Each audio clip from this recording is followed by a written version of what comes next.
മടക്കിപ്പിടിച്ച കൈകളുമായി ജനിച്ചു. വിയർപ്പ് വറ്റിച്ച് ബലവാനായി ജീവിച്ചു. കാലം മുന്നോട്ടു പോയപ്പോൾ തല നരബാധിച്ചു. പിന്നാലെ തൊലിപ്പുറത്ത് ചുളിവുകൾ വന്നു. ഇതോടെ പ്രാണനായി കണ്ടവർ പോലും 4 ചുമരുകൾക്കുള്ളിൽ കൊണ്ടുപേക്ഷിച്ചു.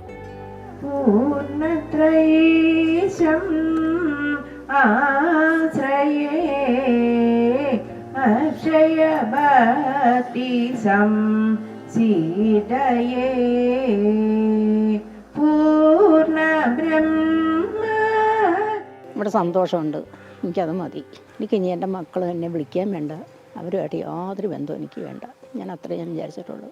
ഇവിടെ കിടന്ന് മരിക്കും, അത്രയേ ഉള്ളൂ. ഇപ്പോൾ ഇവിടെ വന്നിട്ട് 3 വർഷമായി. എന്നെ എൻ്റെ അയലക്കാരാണ് ഇവിടെ കൊണ്ടാക്കിയത്. അച്ഛൻ മരിച്ചത് 27 വർഷമായി.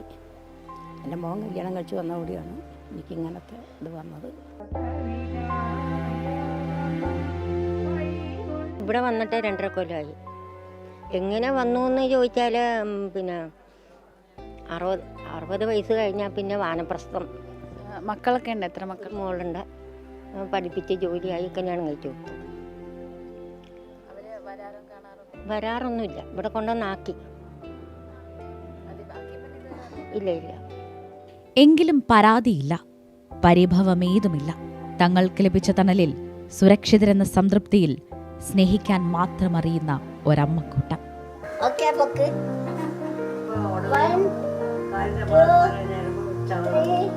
രാവിലെ എല്ലാവരും 6 മണിക്ക് എണീക്കും.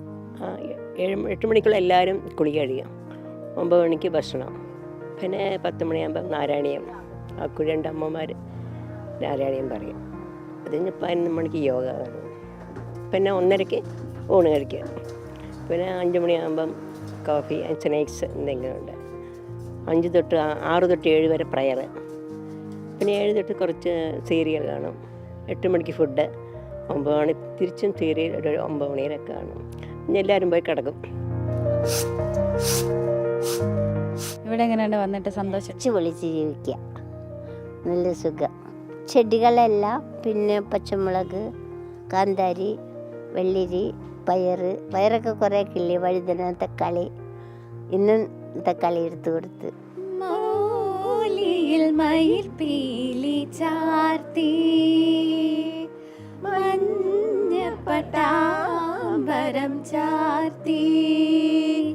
നോവേറ്റ് വാങ്ങിയവർ ഹൃദയം തുറന്നു ചിരിക്കുന്നു.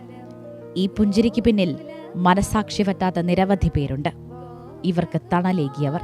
സ്ട്രിക്റ്റ് ആയിട്ടുള്ള ഒരു കാര്യങ്ങൾ ഇവിടെ ചെയ്യാറില്ല. കാരണം എന്താണെന്ന് വെച്ചാൽ ഇത്രയും നാളും അവരുടെ വീട്ടിൽ ഒരുപാട് ദുഃഖങ്ങളൊക്കെ അനുഭവിച്ചത് കൊണ്ടും അതിൻ്റെ ഒരു ഫലമായിട്ടാണല്ലോ ഇവിടെ വന്ന് പെട്ടത്. അപ്പോൾ ഇനി ഇവിടെയുള്ള സമയം കൂടെ അവർ അത്രയും ഹാപ്പി ആയിട്ട് തന്നെ ഇരിക്കട്ടെ എന്ന് തന്നെയാണ് നമ്മുടെയും കൂടെ ആഗ്രഹം.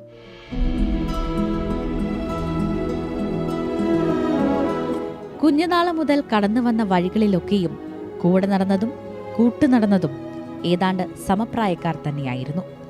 ജരാനരകൾ ബാധിച്ച് ദേഹത്തെ വിറയൽ കീഴ്പ്പെടുത്തുമ്പോഴും ഇവർ തിരയുന്നത് അതേ തരപ്പടിക്കാരെ തന്നെ.